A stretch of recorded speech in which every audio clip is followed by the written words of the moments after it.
मनी बोलेली कोइलिया तो बोलिया सोहावना।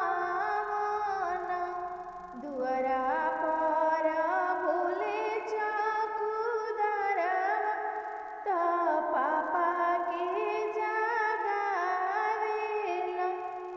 दुअरा पर बोले चौकीदारवा तो चाचा के जगावेला। पापा जे उठिले दाना लेले आवारू दहेज लेले।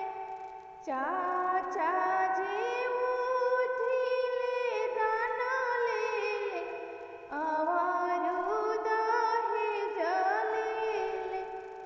आमा चलेली जीरावा खोइचा लेले आवारू बेटी के लेले।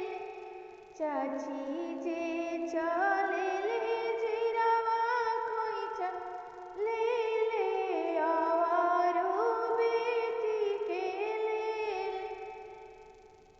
पापा के छतिया भी हंसी गइले जैसे भी हंसे सागर। चाचा के छतिया भी हंसी गइले जैसे भी हंसे सागर। आमा के आँखिया से नीरा झरे जैसे भादो के ओरी चुए। चाची